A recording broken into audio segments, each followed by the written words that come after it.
A virtualized seeing eye dog. Well, that's this layman's term of what you've developed. Cornell, why don't you describe what's on this head here? Sure, thank you so much for being here. So what we build, we call it the glasses for the blind. It's a self-driving car that rather than driving on the road, it actually guides blind people in the pedestrian world. So right now we have 300 million visually impaired in the world, but they use the same two solutions for thousands of years. They use the white cane and they use the service dog.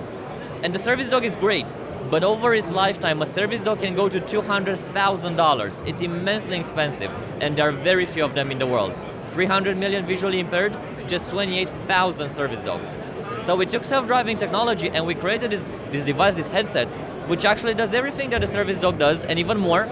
But if the service dog works by pulling your hand and guiding you around and taking you to your destination, this does the same, but it doesn't pull your hand. It's not on your hand, it's on your head. So we actually use haptics to pull your head. So you actually feel on your head how it's pulling you in the direction where you have to go to avoid obstacles to get to your destination. But it's incredibly smart. It knows stairs, it knows how to get you across the road, to keep you on the sidewalk and not on the road, to take you away from puddles. Everything that a service dog would do, and even more, we know how to do on this device on your head. And it's absolutely at the limit of what self-driving technology can do. And I want to talk about the technology, but first, let's talk a little bit about the business model. How does this compare to a service dog? So if you think of a service dog, last year we spent $500 million to train just 2,000 service dogs. So it's more than $200,000 over the lifetime of a service dog. Now, we need a solution which is much more scalable. So we built technology which is like 20 times cheaper than the service dog. So that's step number one, to make the same functionality as the service dog accessible to many more people who cannot have a service dog. And so let's talk about the technology. It looks like there's some pretty sophisticated stuff going on in the background there. What exactly are you using? So we have 6 cameras which understand the world. We have a bunch of AI to determine, for example, this is a road, this is a sidewalk. We determine geometrically where there are obstacles. So if there's something small on the ground or something larger, or if there's a hole or anything, it detects all of that. And then we compute where we can take you, either in general or to a specific destination. I mean, you can take Google Maps, you can search for like Starbucks, you press share, and you share it to the glasses, and the glasses will take you there. And at the end, we guide you on that specific path using either haptics on your head and some audio messages. So basically, we pull your head towards where you have to go. Does it give you 360 vision?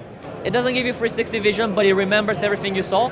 Even us as humans, we don't have 360 vision. We can technically do it, but you will not really go backwards too much in your life. But if you take a device and you put it the other way, you can go backwards with it. And we actually try that, it works. I was just thinking it could be helpful for sighted people, people coming up behind you not realizing it. There are a few things which we can do. So there are a lot of other use cases for the technology which we developed, but the first one is for helping people with disabilities. And the reason is actually very personal. I come from a family of people with disabilities. I'm the only person without a disability in my family, and 4 years ago I started this company in order to help people.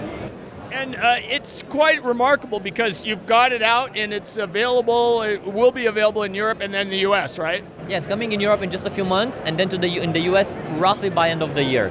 Right now we're dealing with all the certification in Europe, and we're finishing that as a medical device, and then we're doing everything for the US as a medical product as well. And from a model perspective, a business model perspective, is this the type of thing that medical insurance pays for? How does that work? In Europe, yes. So in Europe, this is reimbursed. So country by country, people either get it at a very low price or in many countries for free. And then we're trying to do the same thing in the US. Our goal is very simple. We want to help as many people as possible. And we're finding the financing methods to do that all over the world. And from just a durability and usability standpoint, how long can you wear this a day? So we had days in which we were wearing like 11, 13 hours a day. It is designed to be worn a full day. The battery lasts for a full day. We consider a full day like more than 2 hours of walking, but if you want even more than that, of more than 2 hours of continuous walking, you take any USB-C battery pack, you plug it in, and it will take you as long as you want. We had people doing 30, 40 kilometers, like 20 miles a day with one of these.